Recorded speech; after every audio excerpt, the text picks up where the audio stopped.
Hello दोस्तों, आप सब कैसे हैं। चलिए आज हम एक न्यू लेक्चर स्टार्ट करते हैं। उस दिन हम सांद्रता का टर्म में पढ़ा है, तो सांद्रता के टर्म में एक लेक्चर छूट गया था जिसका नाम है मूललता।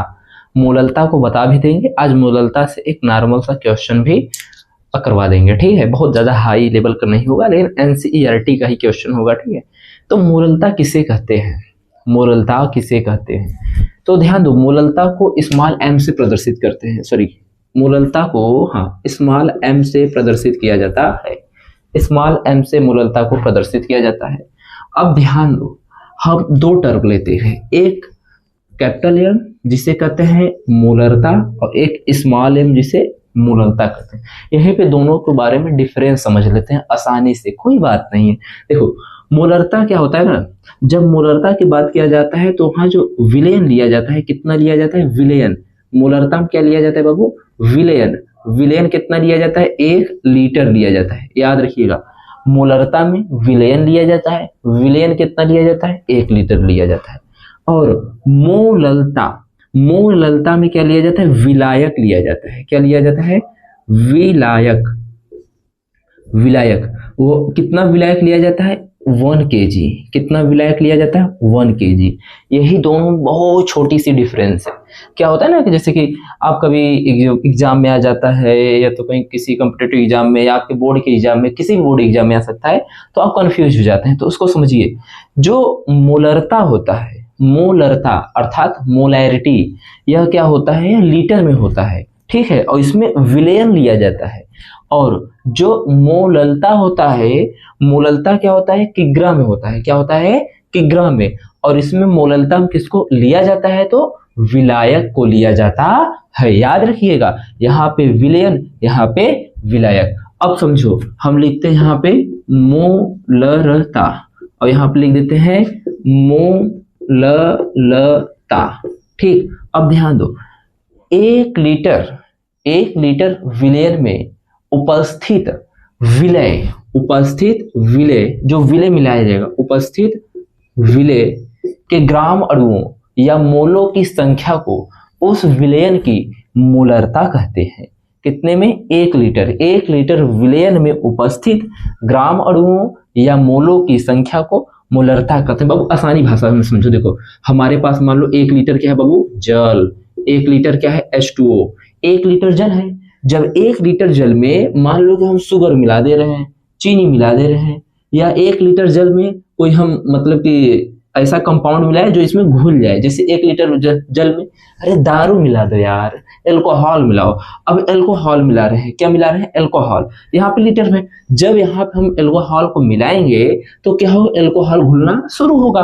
तो अगर हम इसका सांद्रता निकालना चाहते हैं तो कैसे निकलेगा कि विलयन कितना लिए, 1 लीटर, किसी भी मतलब विलयन कितना लिए, 1 लीटर। तो इसका परिभाषा इसी प्रकार से बनता है कि मोलरता किसे कहते हैं भाई, कोई विलयन लो, 1 लीटर होना चाहिए, उसमें जो विलय मिला रहे हो उसके ग्राम अणुओं या मोलों की संख्या के अनुपात को ही क्या कहते हैं, मोलरता कहते हैं। इसे कैपिटल एम से प्रदर्शित करते हैं। फार्मूला मैंने आपको कल बता दिया, आज भी थोड़ा सा समझा देंगे। अब पहले मूललता समझो। मूललता में क्या होता है ना, कोई विलायक लिया जाता है। क्या लिया जाता है, विलायक। वो विलायक कितना लिया जाता है, 1 किग्रा। 1 किग्रा विलायक में उपस्थित, 1 किग्रा विलायक में उपस्थित विलय, किसे, विलय। 1 किग्रा विलायक में उपस्थित विलय के ग्राम अणुओं या मोलों की संख्या के अनुपात को ही क्या कहते हैं, उस विलयन की मोललता कहते हैं। अब ध्यान दो, एक बार हम यहाँ फार्मूला दोनों को डिस्कशन कर लेते हैं। मोललता देखो पहले, मोलरता कैपिटल एम, मोलरता को कैपिटल एम से, मोलरता बराबर क्या होता है, लिख देते हैं विलय के मोलों की संख्या बटे विलयन का आयतन। आयतन किस में लेंगे बाबू, लीटर में। ठीक है, ये हो गया मोलरता। अब बात कर लेते हैं मोललता के बारे में। तो मोललता को इस, अब इसे मिटा दे फिगर को, मतलब अभी नीचे बस यही इसी चीज को पूरा नहीं मिटा देंगे। ठीक है, अब ध्यान दो, अब हम बात करते हैं मोललता, जिसे स्मॉल एम से कहते हैं। ऊपर वही चीज रहेगा, ऊपर क्या रहेगा, विलय के मोलों की संख्या बटे यहाँ पे विलयन है तो यहाँ पे क्या होगा, विलायक, विलायक का द्रव्यमान किस में लेना है, केजी में लेना है। ठीक है, अगर मोलरता में आयतन अगर ml में दिया है तो 1000 से भाग देंगे, जब 1000 से नीचे भाग देंगे तो ऊपर जाके क्या हो जाएगा, गुणा हो जाएगा 1000 से।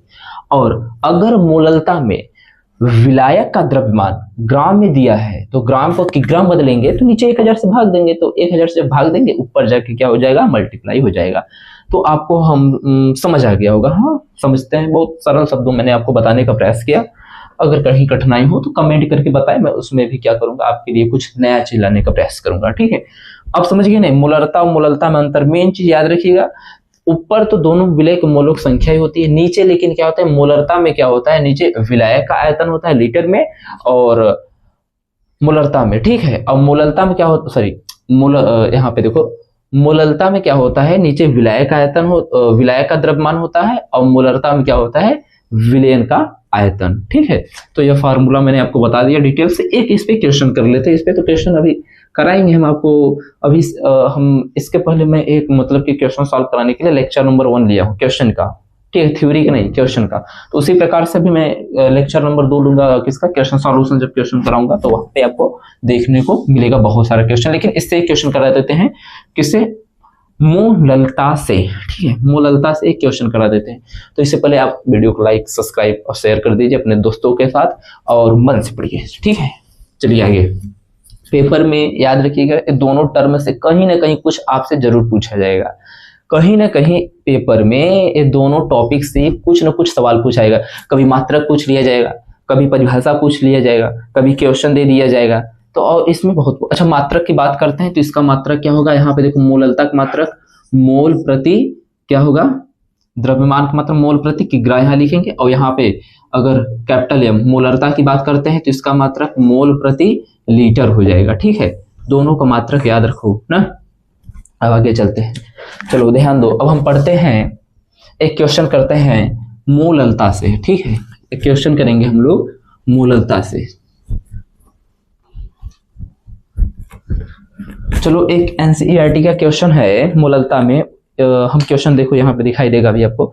2.5 ग्राम एथेनोइक अम्ल, एथेनोइक अम्ल मतलब फार्मूला देखते हैं तो CH3COOH कह रहा है कि 2 ग्राम क्या है कि 2.5 ग्राम एथेनोइक अम्ल है कि 75 ग्राम बेंजीन में विलयन की मोलरता की गणना कीजिए। भाई एथेनोइक अम्ल कितना है, CH3COOH का मात्रा कितना दे दिया है, 2.5 ग्राम। ठीक, 2.5 ग्राम CH3COOH दिया है। अब 75 ग्राम बेंजीन, मतलब 75 ग्राम बेंजीन के विलयन में बोला है ना कि 75 ग्राम बेंजीन में विलयन की मोलरता ज्ञात कीजिए। बेंजीन कितना दे दिया है, तो यहाँ पे बेंजीन कितना दे दिया है, 75 ग्राम। देखो हमारे पास एथेनोइक अम्ल है 2.5 ग्राम, इसे 75 ग्राम बेंजीन में जब मिलाया जाता है तो पूछ रहा है जब बेंजीन में इसे मिलाया जाएगा तो विलयन की बताना है। क्या बताना है, विलयन की मोललता की गणना कीजिए। तो देखो मान लीजिए हमारे पास एक जार है, इस जार में 75 ग्राम क्या है, बेंजीन है। बेंजीन का फार्मूला क्या होता है, C6H6। ठीक, बेंजीन का फार्मूला क्या होता है, C6H6। 75 ग्राम बेंजीन है, जब 75 ग्राम बेंजीन में क्या मिलाया जा रहा है, एथेनोइक अम्ल मिलाया जा रहा है। कितना एथेनोइक अम्ल मिलाया जाता है, CH3COOH कितना, 2.5 ग्राम मिलाया जा रहा है। इसको इस फॉर्म में भी लिख सकते हैं, देखो CH3CO2H इस प्रकार से भी लिख सकते हैं, लेकिन फार्मूला हम लोग यही पढ़ते हैं, फिलहाल इसको नहीं देखना है। कभी कभी कभी इस रूप में भी मिलेगा तो घबराइएगा नहीं। ठीक, अब ध्यान दो, अब इसमें हमें क्या करना, विलयन की मोलरता ज्ञात करना है, सॉरी विलयन की मोललता, मोललता अर्थात स्मॉल एम के बारे में जानकारी देना है। तो भाई मोललता बराबर फार्मूला पहले लिखो। तो मोललता बराबर क्या होता है, ऊपर क्या रहेगा, विलय के मोलों की संख्या बटे, नीचे क्या रहेगा बाबू, विलायक, क्या रहेगा, विलायक का द्रव्यमान किस में लेना है, केजी में। विलायक का द्रव्यमान किस में लेना है, केजी में विलय का द्रव्यमान लेना है। अब गौर करो, क्या क्वेश्चन में हमें विलय दिया है? हाँ 2.5 ग्राम। विलय कितना दिया है? 75 ग्राम। तो विलय का द्रव्यमान ग्राम में दिया है तो इसे केजी में कन्वर्ट कर सकते हैं, हमें मालूम है। लेकिन विलय के मोलों की संख्या क्वेश्चन में नहीं दिया है। तो बताओ मोलों की संख्या फार्मूला क्या होता है? मोलों की संख्या बराबर क्या होता है? भार बटे अणुभार। ठीक, भार बटे अणुभार। तो क्वेश्चन में एथेनोइक अम्ल जैसे CH3COOH का भार कितना दिया है? 2.5 ग्राम। इसका अणुभार दिया है? नहीं, अणुसूत्र दिया है। तो अणुसूत्र से अणुभार ज्ञात कर लेते हैं। तो इसका यहाँ पे अणुभार ज्ञात कर लेते हैं। ठीक है, अणुभार। तो अणुभार ज्ञात करते हैं। कार्बन का द्रव्यमान कितना होता है? 12 प्लस हाइड्रोजन का 1, कितना हाइड्रोजन? 3 प्लस कार्बन का 12, ऑक्सीजन का 16। द्रव्यमान लिख रहे हैं, ठीक। फिर ऑक्सीजन कितना है? 2 है, तो 2 से मल्टीप्लाई कर दो, 2 है ना। फिर हाइड्रोजन का 1, अब इसे काउंट करो। ठीक है, थोड़ा सा इसे नीचे लिख देते हैं। C6H6 का मात्रा कितना दिया है? 75 ग्राम दिया है। ठीक है, कोई बात नहीं। अब इसे सॉल्व करो। 12 प्लस 3 प्लस 12 प्लस 32 प्लस 1। ठीक, अब इसे ऐड करो। जब इसे हम जोड़ेंगे तो कितना आएगा बताओ? देखो 60 आएगा। 3 2 5 5 3 8 8 2 10 का 0 हासिल लगा। 1 3 1 4 1 5 1 6, कितना आ गया? 60। अर्थात बेंजीन के अगर बात करते हैं मोलों की संख्या n, किसका मोल? CH3COOH, इसकी मोलों की संख्या निकालेंगे, कितना आएगा? भार कितना हमको दिया है क्वेश्चन में? 2.5, और अणुभार कितना निकाले हैं? 60। 10 मोल हटाएंगे तो क्या लिखेंगे? 25/600। अब काटो, 25 दूना 50, 25 दूना 50 बचा 10, 25 चौका 100, कट गया। ठीक है, 24। तो आप कह सकते हैं मोलों की संख्या कितनी आई? 1/1/24, याद रखिएगा। अब हमें मोललता की गणना करना है। तो मोललता बराबर विलय की मोलों की संख्या कितनी आई? मोललता बराबर भाई विलय की मोलों की संख्या 1/24। ठीक, विलय का द्रव्यमान कितना दिया है क्वेश्चन में? 75 ग्राम। तो 75 लिख देते हैं, लेकिन इसे किग्राम बनाना है तो 1000 से भाग दे देंगे। जब 1000 से भाग देंगे, देखो काटो, 25 3 75, 25 चौका 100, और इधर 0। ठीक, 0। अब इधर से कुछ हो सकता है नहीं, चलो आगे देखते हैं। तो 1/24, अब इधर इसे पलट देंगे तो 40 ऊपर चला जाएगा और 3 नीचे आ जाएगा। तो अब काटो, 4 से कटेगा? हाँ, 4 दहा में 40, 4 पंजे में 4 24। ठीक, और कुछ कट रहा है? हाँ कट रहा है। 2 से कट रहा है, कितना? 2 2 3 6, 2 पंजे 10। अब बचा कितना? बचा भाई 5/9, 5/9। तो इसका मान कितना आएगा? 10 में आएगा। 10 में आएगा, कोई दिक्कत नहीं, 0 बार ले जाओ। 10 लगाओ, फिर 0, फिर 9 5 45। ठीक, बचा कितना? 5, फिर 10 का 0, 0.55 लगभग मोल प्रति। अब मात्रक भी देखना, 0.55। अब आगे 55 ऐसे जाएगा तो इसमें 6 लिख रहे दे रहे हैं। ठीक है, 0.5555 ऐसे, तो यहाँ पे 6 ले। अब इसका मात्रक क्या हो जाएगा? मोललता मैंने मात्रक आपको बताया था, क्या लिखना है? मोल प्रति केजी। ठीक, उत्तर आपका हो गया।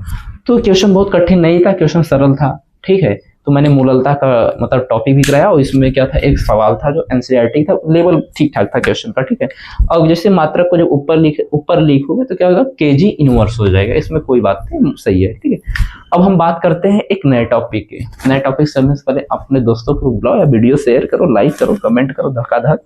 चलो हम एक नया टॉपिक हम पढ़ते हैं, देख लेते हैं हम लोग को क्या पढ़ना है। हाँ, हम लोग को पढ़ना है लाइक डिसॉल्व लाइक। बहुत महत्वपूर्ण टॉपिक है, बहुत इंटरेस्टिंग टॉपिक है बाबू। लाइक डिसॉल्व लाइक, इसे हिंदी में बोले तो समान समान में घुलता है। किसमें? समान समान में घुलता है। तो ये पढ़ने के लिए हमें 2 टर्म आपको मालूम होना चाहिए। क्वेश्चन नोट हो गया? नोट कर लो, आगे चलते हैं। चलो, अब हम लोग मतलब कि लाइक डिसॉल्व लाइक पढ़ने के लिए समान समान में घुलता है, इसके लिए हमें 2 टर्म पढ़ना आवश्यक है। एक ध्रुवी और दूसरा अध्रुवी किसे कहते हैं। ठीक है, ध्रुवी और अध्रुवी किसे कहते हैं, पोलर और नॉन पोलर किसे कहते हैं। ठीक है, तो ध्रुवी और अध्रुवी के बारे में जब तक नहीं जानेंगे तब तक हम लोग लाइक डिसॉल्व लाइक के बारे में अच्छे से नहीं जान पाएंगे।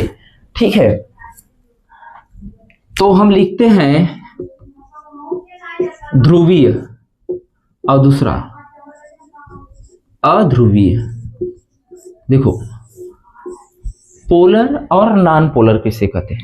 देखो पहले समझो, ध्रुवी किसे कहते हैं और अध्रुवी किसे कहते हैं। सब अगर देखा जाए तो हेडिंग ही है लाइक डिजॉल्व लाइक, हेडिंग है लाइक डिजॉल्व लाइक, या हिंदी में बोल देते हैं समान समान में घुलता है, समान समान में घुलता है। अब तुम ही बताओ कि पहले हम ध्रुवी किसे कहते हैं। ध्रुवी कंपाउंड हम ऐसे समझाएंगे, आपको नहीं समझ आएगा साइंस की भाषा में। हम आपको एक मतलब कि रेगुलर जो यूज करते हैं उदाहरण के तौर पर समझाते हैं।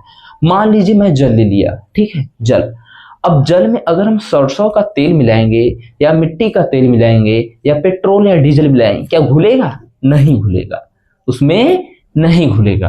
तो अब बताओ, लेकिन उसी जल में अगर एल्कोहल मिला दिया जाए, अर्थात बाबू दारू, अगर उसी जल में जब एल्कोहल मिलाएंगे तो क्या होगा? एल्कोहल घुल जाएगा।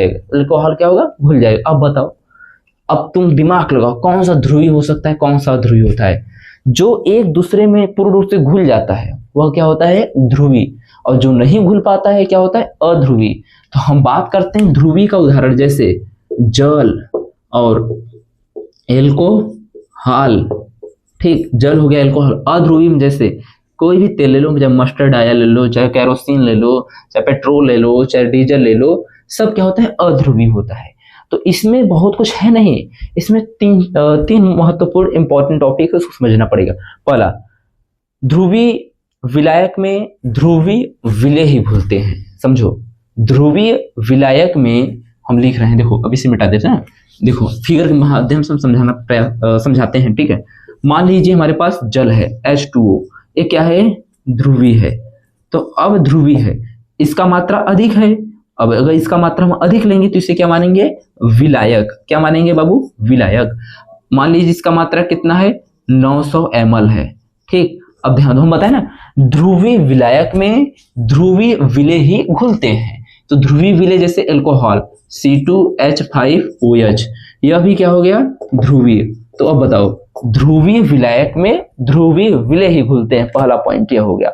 मतलब कि कोई भी कंपाउंड समान समान में तब घुलता है जैसे कि ध्रुवी विलय जो होता है ध्रुवी विलायक में ही घुलता है। दूसरा कह सकते हैं कि अगर हमारे पास मान लीजिए कि सरसों का तेल है, कितना? मान लीजिए 500 ml, कितना? 500 ml है, और यह सरसों का तेल किस प्रकार का है? अध्रुवी है। क्या है? अध्रुवी है। अब इसमें क्या करेंगे? कोई और तेल मिला देंगे तो क्या होगा? घुल जाएगा। सॉरी, इसमें कोई और ऑयल मिला देंगे, कोई और तेल मिला देंगे तो भी क्या होगा? घुल जाएगा। अर्थात अध्रुवी विलायकों में क्या होते हैं? घुलनशील होते हैं। अध्रुवी विलायकों में क्या होते हैं? घुलनशील होते हैं। और अध्रुवी ये वाला कॉन्सेप्ट समझे कि नहीं? मतलब अध्रुवी विलायक में घुलनशील होते हैं और ध्रुवी विलायक में घुलनशील होते हैं। दोनों का उदाहरण बता दिए। अब चलते हैं तीसरा पॉइंट क्या होता है? तीसरा आपको यही बताना पड़ेगा, किसी भी अध्रुवी विलायक में ध्रुवी विलय नहीं घुल सकता है, न तो किसी ध्रुवी विलायक में न कोई अध्रुवी विलय घुल सकता है। तो यही मतलब लाइट डिजॉल्व लाइफ के 3 महत्वपूर्ण तथ्य थे, मैंने बता दिया, ठीक है। अब हम आपसे परिभाषा पूछते हैं, संतृप्त विलयन किसे कहते हैं और असंतृप्त विलयन किसे कहते हैं। देखते हैं कितने लोग परिभाषा सही देते हैं। दो, संतृप्त और असंतृप्त विलयन किसे कहते हैं, देखते हैं। तो ध्यान दो, संतृप्त विलयन और असंतृप्त विलयन के बारे में बताओ यार, सही बताओ। देखते हैं, सब लोग बताते हाँ बहुत सही, कुछ बताने का प्रयास कर रहे हैं थोड़ा थोड़ा, चलिए ठीक है। संतृप्त विलयन ना यही टॉपिक हमारा, ठीक है। बस सुनो, संतृप्त विलयन, ध्यान दो, संतृप्त विलयन किसे कहते हैं? मतलब कि एक प्रकार समझो, एक कोई मैंने जार बना दिया, ठीक है। अब इस जार में क्या है, मैंने टेम्परेचर भी फिक्स कर दिया 25 डिग्री सेल्सियस और प्रेशर भी फिक्स कर दिया 1 atm, ठीक। पीटी मैंने प्रेशर और टेम्परेचर मैंने फिक्स कर दिया। अब यहाँ पे क्या कोई भैया विलायक है, क्या है? कोई विलायक है, क्या है? विलायक। कुछ भी हो सकता है विलायक के रूप में, कोई दिक्कत नहीं, ठीक है, विलायक। अब विलायक में अब हम क्या मिलाएंगे, विलेय मिलाएंगे। किसको मिलाएंगे, विलेय। किसे मिलाएंगे बाबू, विलेय। जब निश्चित ताप और दाब पर किसी विलायक में विलेय जो होता है घुलना बंद हो जाए, विलेय के अणु जो होते हैं घुलना बंद हो जाए, तो इस प्रकार के विलयन को संतृप्त विलयन कहते हैं। आप लोग तो यही पढ़ेंगे, मतलब कि संतृप्त विलयन में विलेय के कण विलयन में समान रूप से विद्यमान होते हैं। बात तो सही है, समान रूप से तो विद्यमान रहते हैं, लेकिन पता चला मैंने टेम्परेचर दे दी और अधिक विलेय के कण घुल गए, तब गलत हो जाएगा ना। तो अब ध्यान दो, यहाँ पे जो संतृप्त विलयन उसे कहते हैं किसी भी विलयन में कोई भी मतलब विलायक लो, अब विलायक क्या करो, उसका एक ताप और दाब कांस्टेंट कर दो, मतलब फिक्स कर दो, टेम्परेचर में कमरे के ताप पर कर दो, ठीक है। अब उसमें क्या है, विलेय के कण को मिलाओ। अगर विलेय के कण घुलना बंद हो गए, विलेय के कण उस ताप और दाब पर और अधिक मात्रा में नहीं घुल पाते हैं, तो उस प्रकार के विलयन को क्या कहेंगे, संतृप्त विलयन कहेंगे। और असंतृप्त विलयन किसे कहेंगे। अब मान लो कि विलेय और विलायक के कण हैं, लेकिन इसमें मैंने ताप और दाब मतलब कि फिक्स मतलब प्रभावित कर दिया, तो क्या जब प्रभावित करेंगे तो विलेय के कण और अधिक मात्रा में घुलेंगे। जब और अधिक मात्रा में घुलेंगे तो इस प्रकार के विलयन को कहते हैं असंतृप्त विलयन कहा जाता है, ठीक है। मतलब कि असंतृप्त विलयन में ताप और दाब बढ़ा देने पर क्या होता है, विलेय के कण और अधिक मात्रा में घुल जाते हैं, लेकिन संतृप्त विलयन में एक निश्चित ताप और दाब पर क्या होता है, विलायक में विलेय के कण घुलते हैं, उसके बाद नहीं घुलते हैं, मतलब उसके पश्चात नहीं घुलते हैं। तो संतृप्त और असंतृप्त विलयन के बारे में आप थोड़ी सी जानकारी यहाँ पे समझ गए होंगे, ठीक है। अभी परिभाषा सब दिखा देंगे आपको, मतलब कि हेडिंग बाई हेडिंग आपको मिल जाएगा, नोट्स के रूप में मिलेगा, ठीक है। यहाँ पे मैंने समझाने का प्रयास कर रहा हूँ। तो अब अच्छे बताओ, हम कुछ उदाहरण दे रहे हैं, आपको बताना है कौन सा संतृप्त विलयन है, कौन सा असंतृप्त विलयन है। अगर बात करते हैं, हम सामान्यतः देखिए अपने कमरे के ताप पर ही जो भी परिभाषा लेते हैं करते हैं। तो अब बताओ कि जैसे कि अगर 100 ml, कितना 100 ml जल में हम चीनी मिलाते हैं, ठीक है, ताप और दाब फिक्स कर दिए, ताप और दाब फिक्स कर दिए, तो किस प्रकार का विलयन हो सकता है। तो 100 ml जल में एक निश्चित मात्रा में चीनी मिलाते हैं, चीनी कितना नहीं, निश्चित मात्रा में मिलाएंगे, तो एक समय बाद पश्चात चीनी घुलना बंद हो जाएगा। जब चीनी घुलना बंद हो जाएगा तो इस प्रकार के विलयन को संतृप्त विलयन कहेंगे। लेकिन अगर हम जैसे कि अगर आपके घर हलवाई आते हैं, खाना वाना बनाते हैं, शादी विवाह में कहीं भंडारा वंडारा खाने जाते हो, तो क्या होता है कि उसमें क्या होता है, जैसे कि जल्दी जल्दी मतलब कि सीरा बनाना होता है, बुनी बनाना होता है, गुलाब जामुन जो भी बनाता है, क्या करते हैं, जल को थोड़ा सा गर्म करते हैं, तो उसमें शुगर मिलाते हैं ताकि जल्दी से घुल जाए। तो वहाँ किस प्रकार का विलयन हो सकता है, असंतृप्त। लेकिन आप एक निश्चित कार्य करेंगे, एक निश्चित ताप और दाब पर करेंगे, तो वो संतृप्त विलयन का उदाहरण हो जाएगा। अब चलो हम आगे चलते हैं, लासा तैलीय का नियम। बहुत नाम सुनने में अजीबो गरीबो लग रहा होगा, लेकिन नया नियम है भाई, लेते नियम ले सा तैलीय, थोड़ा नाम देखना पड़ेगा, ले से तैलीय का नियम। देखो लेसा तैलीय का नियम क्या कहता है, यदि किसी विलेय को विलायक में घोलने पर उष्मा क्या होती है, अवशोषित होती है। क्या होती है, उष्मा अवशोषित होती है। जब किसी विलेय को, मान लीजिए हमारे पास कोई विलेय है जल, उसमें कोई मान लीजिए जब किसी विलायक में विलेय को घोलते हैं, जब किसी विलायक में विलेय को घोलते हैं तो उष्मा क्या होता है, विलायक अवशोषित करता है। तो उष्मा क्या करता है, विलायक अवशोषित करता है, तथा ताप बढ़ाने पर और अधिक मात्रा में विलेय के कण घुल सकते हैं। तो इसके बारे में कौन सा जानकारी दिए थे, उसके बारे में जानकारी थे, ले से तैलीय दिए थे, इसलिए उनका नियम कहा गया। एक बार फिर से समझो, मान लीजिए हमारे पास कोई जार है, ठीक, इसमें क्या है, मतलब कोई विलायक के कण है, क्या है, विलायक के कण। अब क्या होगा, जब इसमें हम विलेय को मिलाएंगे, किसे मिलाएंगे, विलेय को मिलाएंगे, तो अब जब विलेय को मिलाएंगे तो क्या होगा, विलायक उष्मा अपने अंदर अवशोषित कर लेगा। क्या कर ले, उष्मा अवशोषित कर लेगा। जब उष्मा अवशोषित कर लेगा और फिर तब उसमें क्या होगा, जब ताप बढ़ाएंगे, ताप बढ़ाने पर क्या होता है, विलेय के और अधिक मात्रा में कण घुल सकते हैं। तो इस प्रकार के विलयन को क्या कहा जाता है, मतलब कि ले से तैलीय का नियम। मतलब इस प्रकार के विलयन के बारे में कौन बताए थे, किसने बताया था, तो ले से तैलीय ने बताया था, ठीक है। अब आगे चलते हैं ना।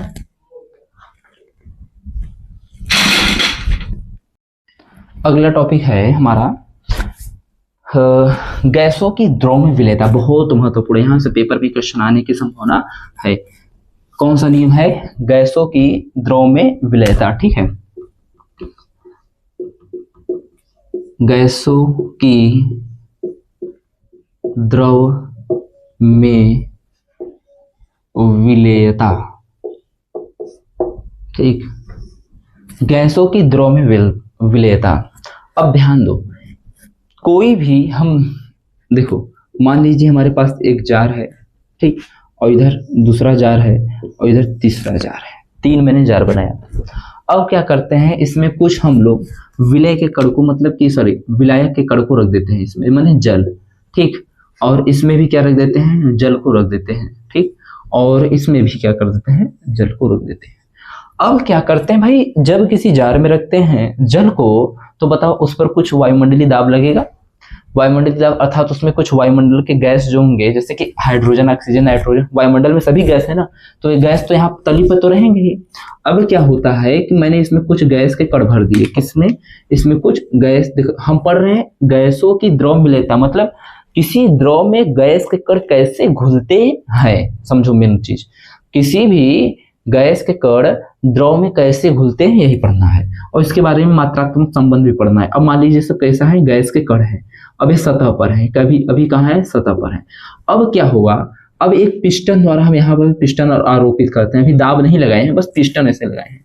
लेकिन क्या होगा, जब हम पिस्टन पर दाब लगाएंगे तो पिस्टन कहाँ आएगा बाबू, नीचे। पिस्टन किसे कहते हैं समझते हो, इंजेक्शन देखे हो, सुई इंजेक्शन जो उसमें लगाते हैं ना, जो उसमें रबड़ लगा रहता है तो आगे मतलब कि लिक्विड को धकेलता है, पुशअप करता है, तो वही होता है पिस्टन। ठीक, अब क्या होता है, जब एक पिस्टन लगा के थोड़ा सा पिस्टन पर भार रख देते हैं, मान लीजिए बल लगा दे रहे हैं, इधर 5 kg का लगा दे रहे हैं, इधर भी 5 kg का मतलब 5 kg भार लगा दिए, तो क्या होगा, पिस्टन नीचे आएगा। यहाँ तो पिस्टन ऊपर है, जब भार रखेंगे तो क्या होगा, पिस्टन नीचे आएगा। जब पिस्टन धीरे धीरे नीचे आएगा तो गैस के कण भी क्या होंगे, धीरे धीरे नीचे आएंगे, तो गैस के कण क्या होंगे, द्रव में घुलना चालू हो जाएंगे, द्रव में घुलना चालू हो जाएंगे। अब मान लो जो पिस्टन पर और अधिक दाब लगा दिया गया, पिस्टन पर और अधिक दाब लगा दिया गया, अब मान लो पिस्टन पर कितना दाब लगा दिया गया, पिस्टन पर मान लो इधर भी 20 न्यूटन का बल और इधर भी 20 न्यूटन का दाब लगा दिया गया। ठीक है, मतलब बल को हो या मतलब 20 किग्रा का द्रव्यमान इधर भी रख दिया गया, 20 किग्रा का द्रव्यमान इधर भी रख दिया,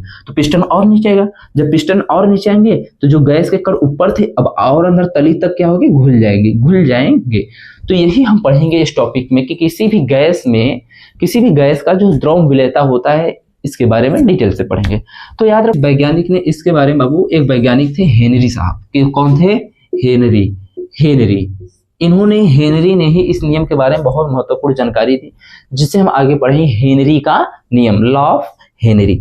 तो अब हेनरी का नियम क्या कहता है कि स्थिर ताप और दाब पर किसी विलायक में विलय के रूप में किसी गैस, जो विलय के रूप में जो गैस का कण मिलाया जाएगा, ठीक है, निश्चित ताप और दाब पर, तो जो विलय के कण हैं वो क्या होंगे, विलय के कण जो होंगे वो विलय के कण जो होंगे दाब के समानुपाती होंगे। अब समझो हेनरी का नियम क्या कहता है, किसी भी विलायक में जब विलय को मिलाया जाता है, लेकिन ताप और दाब क्या होना चाहिए, स्थिर, मतलब स्थिर ताप और दाब पर जब किसी विलायक में विलय के कण को मिलाया जाता है, तो विलय के कण जो होते हैं, विलय के जो कण होते हैं वो दाब के समानुपाती होते हैं, या कह सकते हैं आंशिक दाब के समानुपाती होते हैं। तो P डायरेक्टली प्रोपोर्शनल यक्स क्या है, विलय के कण अर्थात जो गैस घुल रहे हैं, जो गैस क्या हो रहा है, घुल रहा है, वह क्या है, यक्स। तो इसे ही क्या मान लेते हैं, यक्स मतलब विलय की मोलंस। ठीक है, यक्स क्या है, मोलंस है, जो गैस का मोलंस है, लिख दे, यक्स क्या है, गैस का मोल अंश है। ठीक है, और P क्या है, दाब है। ठीक है, अब ध्यान दो, आंशिक दाब है, ठीक, अब क्या होता है, अब यहां तक समझ आएगा। हेनरी के नियम किसे कहते हैं, स्थिर ताप और दाब पर जब किसी विलायक में विलय के कण को मिलाते हैं तो विलय का कण क्या होता है, दाब के समानुपाती होता है, या आंशिक दाब के समानुपाती होता है। फिगर के माध्यम से मैंने बताने का प्रयास किया कि यहाँ पे क्या है, यहाँ पे दाब नहीं लगा है, मात्र पिस्टन लगा है। जब पिस्टन पर कुछ की ग्रह का द्रव्यमान रखा गया तो पिस्टन थोड़ा नीचे घिसकेगा। देखो, अब देखो यहाँ से देखो पिस्टन थोड़ा नीचे घिसा गया। जब पिस्टन नीचे घिसकेगा तो मतलब गैस कण जो ऊपर थे, सतह पर थे, उस सतह से क्या होंगे, जल में घुलना चालू हो जाएंगे। लेकिन जब और अधिक दाब लगा दिया जाएगा तो जो गैस के कण मतलब कि और अधिक मात्रा में जल में पूर्ण रूप से घुल जाएंगे। तो हम बता रहे हैं गैस के द्रव में क्या होती है, विलेयता के बारे में। तो अब क्या हेनरी साहब ने इस नियम को दिया था, पता है किसी भी गैस का आंशिक दाब जो होता है उसके मोल अंश के क्या होता है, समानुपाती होता है। अब चलते हैं हम इसमें कुछ मतलब की थ्योरी भी कर लेते हैं, फार्मूला भी कर लेते हैं, इसको डिटेल से पढ़ते हैं। ठीक है, हेनरी का नियम। अब ध्यान दो, अगर हम लोग लिखते हैं P डायरेक्टरी प्रोपोर्शनल x, अगर इस डायरेक्टरी प्रोपोर्शनल नियतांक हटाएंगे तो एक कांस्टेंट आएगा जिसे क्या है, KH, जिसे क्या कहा जाएगा, हेनरी नियतांक। क्या कहा जाएगा, हेनरी नियतांक। KH को क्या कहा जाएगा, हेनरी नियतांक। अगर हम इसमें KH का मान निकालना चाहते हैं, किसका, अगर हम इसमें KH का मान निकालना चाहते हैं तो KH बराबर क्या लिख सकते हैं, KH बराबर क्या लिख सकते हैं, P अपान यक्स। P अपान यक्स, P अपान क्या लिख सकते हैं बाबू, यक्स लिख सकते हैं। अब ध्यान से समझो, अब तुम बताओ, अगर कोई भी गैस के कण द्रव में अधिक मात्रा में घुल रहे हैं तो उसके लिए हेनरी स्थिरांक का मान कम होगा या अधिक होगा, यही बताना है। दूसरा क्वेश्चन, अगर हम दाब बढ़ा रहे हैं तो बताओ हेनरी स्थिरांक का मान बढ़ेगा कि घटेगा। दूसरा क्वेश्चन सॉल्व करो। अब ध्यान दो, कुछ नहीं भाई, देखो समानुपाती का अर्थ पहले समझो, A समानुपाती B, इसका अर्थ क्या होता है, अगर A भी बढ़ेगा तो B बढ़ेगा, अगर A घट रहा है तो B भी घटेगा, अगर B बढ़ रहा है तो A भी बढ़ेगा, अगर B भी घट रहा है तो A भी घटेगा। ये होता है समानुपाती, मतलब लेफ्ट साइड जो प्रक्रिया होगी वही प्रक्रिया राइट साइड भी होगी, सेम, कोई अंतर नहीं होगा। ठीक है, ये होता है समानुपाती का अर्थ। और व्युत्क्रमानुपाती का अर्थ क्या होता है, जैसे A व्युत्क्रमानुपाती B, मतलब इसको व्युत्क्रम कर दो। ठीक है, समानुपातिक चिन्ह में कर, लेकिन B को क्या करना है, उल्टा कर देना है। तो A व्युत्क्रमानुपाती B, अब इसे पढ़ते हैं। अब ध्यान दो, अगर A का मान बढ़ेगा तो B का मान यहाँ क्या होगा बाबू, घट जाएगा। अगर A का मान घटेगा तो B का मान क्या हो जाएगा, बढ़ जाएगा। अब यही नियम लगाओ इस फार्मूला में। अगर मोल अंश अर्थात गैस का जो दाब है, अगर गैस का जो मोल अंश है, गैसों के अणुओं की संख्या अगर बढ़ा देंगे तो हेनरी स्थिरांक का मान क्या होगा, घट जाएगा। अगर हेनरी स्थिरांक का मान बढ़ा देते हैं तो जो गैस के कण या जो विलायक के कण है उनका मतलब क्या होगा, दाब का हो जाएगा, कम हो जाएगा। तो अब समझो कि अब अगर KH का मान बढ़ेगा तब बढ़ेगा जब दाब बढ़ेगा तो KH का मान बढ़ेगा, महत्वपूर्ण चीज। और दूसरी चीज, अगर हेनरी स्थिरांक का मान बढ़ेगा अर्थात मोल अंश का मान घटेगा, अर्थात मोल अंश का मान अगर घटेगा तो हेनरी स्थिरांक का मान बढ़ेगा। यही कॉन्सेप्ट था, इसमें समझ लो, इसमें कुछ और है नहीं, इसमें फार्मूला है, ग्राफ है, सब कुछ बता देते हैं। ठीक है, फार्मूला यही याद रखना, P बराबर KH इंटू एक्स, इसे कहते हैं हेनरी का फार्मूला।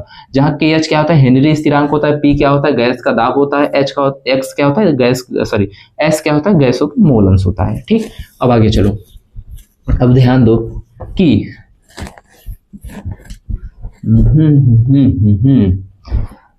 अब हम पढ़ते हैं graph P directory proportional x के बीच में। अब मान लेते हैं हम यहाँ कुछ डाटा लेते हैं अपने से। ठीक है, इधर P और इधर x। ठीक है, अगर हम देखो कुछ यहाँ पे डाटा रखेंगे, अगर इधर क्या लेते हैं P और इधर लेते हैं x, अगर दाब हम लगाए 5 ATM तो यह इसका भी मान 5, अगर क्या पहले 0 शुरू करते हैं। ठीक, 0 तो यह भी 0। ठीक, अब ध्यान दो, अगर इसको हम 5 करते हैं तो यह भी 5। भाई समानुपाती का अर्थ होता है मतलब समान परिवर्तन। अगर हम इसका P का मान कितना रखेंगे 10 तो इसका भी मान क्या हो जाएगा 10। अगर P का मान कितना रखेंगे 15 तो इसका मान 15। अगर 20 तो इधर भी 20। अब इसके बीच ग्राफ बनाते हैं, P और x के बीच ग्राफ। अगर ऊपर जाएंगे तो क्या बढ़ेगा बाबू, प्रेशर, और इधर जाएंगे तो क्या बढ़ेगा, मोल अंश, मतलब x। हेनरी स्थिरांक नहीं, दाब और मोल अंश का संबंध है। अब मान रखो, अगर 0 0 पर बात करोगे तो ग्राफ यही होगा। अब जैसे 5, 10, 15, 20, 25, 30 ऐसे मान लेते हैं, फिर 5 10, सॉरी बहुत नजदीक हो गया, 10 15 20 25 30। अब देखो 5,5 पीएच पर भी 5 जाना है और एक्स अक्ष पर, तो इसको आपस में मिला दो। इधर भी फिर 10,10 इधर मिला दो, फिर 15,15 इधर, 15,15 थोड़ा इधर ला के इधर मिला दो, फिर 20,20 इधर मिला दो। ठीक है, तो जब मिलाएंगे तो क्या होगा बाबू, एक सरल रेखा बनेगा। इस प्रकार से क्या बनेगा, ग्राफ में एक सरल रेखा बनेगा। तो जो ग्राफ में क्या बनेगा, एक सरल रेखा। तो ग्राफ की जो ढलान होगी, प्रवणता अर्थात ग्राफ की जो ढलान होगी, tan थीटा बराबर क्या होगा, x अपान p। tan थीटा बराबर क्या होगा, सॉरी tan थीटा बराबर क्या होगा, p अपान x, उल्टा लिख दिए, p अपान x। tan थीटा बराबर क्या होगा, p अपान x, अर्थात ग्राफ का ढलान जिसे प्रवणता कहते हैं। तो मैंने ग्राफ भी बता दिया आपको। अब हेनरी के नियम से कुछ उदाहरण भी बता देते हैं जो आपको समझ आ जाएगा। ठीक है, तो हेनरी के नियम के एक बहुत अच्छा उदाहरण है, किसी भी, जैसे आपने कभी मतलब कोको कोला, ठीक है, स्प्राइट, ठीक, और कैंपा, बहुत सारा ठंडा आपने यूज किया होगा, या सिकंजी जिसे कहते हैं, उस जैसे मार्केट में जाओगे सिकंजी भी मिलता है। तो उसमें क्या होता है, जब आप कोको कोला या कैंपा का बॉटल खोलते हो, जब उसमें ठंडा होता है, जब सील पैक रहता है, उसे हिला के खोलते हो तो क्या होता है, मतलब कि कुछ द्रव के कण भी बाहर निकल आते हैं, सारा ठंडा खराब हो जाता है, वेस्ट हो जाता है। कैसे हो जाता है समझो, क्योंकि जब उसे सील या जब उसे पैक किया जाता है ना, तो उसे जब पैक किया जाता है ठंडे, तो उसमें मतलब उच्च दाब पर क्या होता है, एक निश्चित कांस्टेंट दाब पर, मतलब कि एक दाब भी क्या होना चाहिए, कांस्टेंट, और ताप पर भी क्या होता है, कांस्टेंट।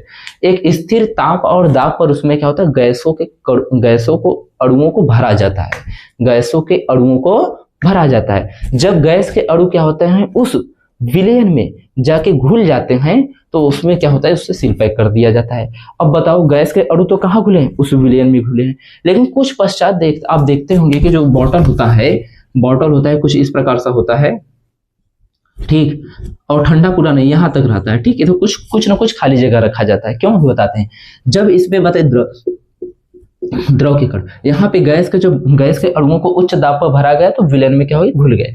जब विलयन में घुल जाते हैं तो कुछ समय पश्चात क्या होता है भाई, स्थिर रहता है। जब स्थिर रहेगा, धीरे धीरे गैस के कण क्या होंगे, जो खाली जगह स्पेसेस में जाके आ जाते हैं, मतलब इसमें आके विद्यमान रह जाते हैं। अब इसमें विद्यमान हो गए, अब इसे फ्रिज में रख दो, ठंडा होगा। जब फ्रिज में ठंडा होगा तो टेम्परेचर घट जाएगा। जब टेम्परेचर घटेगा तो गैस के कण जो ऊपर थे वो नीचे आने का प्रयास करेंगे। जब गैस के कण नीचे आएंगे, भाई टेम्परेचर घटेगा तो गैस के कण कहाँ आएंगे, नीचे आएंगे। जब नीचे आएंगे फिर विलयन में घुल जाएंगे। लेकिन आप क्या करते हैं, लाते वक्त हिला डुला लाते हैं, अच्छे से इधर उधर कर देते हैं, 4 बार इधर से उधर सेक कर देते हैं। ठीक है, अब फिर क्या करते हैं, जब बॉटल को अचानक से खोलेंगे तो क्या होगा, निकल जाता है बाहर। क्यों निकलता है, समझो वही चीज, विलयन में गैस के कण घुले हैं, और गैस के कण हमेशा उच्च दाब से निम्न दाब की तरफ जाते हैं। गैस के कण हमेशा हाई प्रेशर से लो प्रेशर जाते हैं, क्योंकि बॉटल के अंदर दाब अधिक है और बाहर दाब क्या होता है, कम। जब बॉटल का ढक्कन जैसे ही खुलेंगे, अंदर क्या है, बहुत हाई प्रेशर है, और बाहर क्या है, प्रेशर लो है, तो क्या होता है, अंदर क्या है, हाई प्रेशर, उच्च दाब से निम्न दाब की तरफ गैस के जब कण जाएंगे तो गैस कण अपने साथ द्रव के कण को भी अपने साथ लेके चले जाते हैं। गैस के कण क्या होते हैं, अपने साथ द्रव के कण को भी लेके चले जाते हैं, जिससे क्या होता है, हमारा ठंडा भी बाहर चला जाता है, वेस्ट हो जाता है, जिससे कहते हैं देखो फैन निकल रहा है, कुछ नहीं है। इसमें यही लॉजिक है, वो हेनरी के नियम पर ही काम करता है। तो हेनरी के नियम मैंने, तो बच्चों आज के लिए इतना ही। आज के लिए लेक्चर नंबर 2 हमारा यही था, इसमें बहुत सारे मैंने चर्चा किया। अब अगला लेक्चर पढ़ेंगे लेक्चर नंबर 3, फिर तब लेक्चर नंबर 4 में फिर हम ना पढ़ के उस दिन क्या पढ़ेंगे, लेक्चर नंबर 2 न्यूमेरिकल का सॉल्व करेंगे। टाटा बाय बाय, जय हिंद।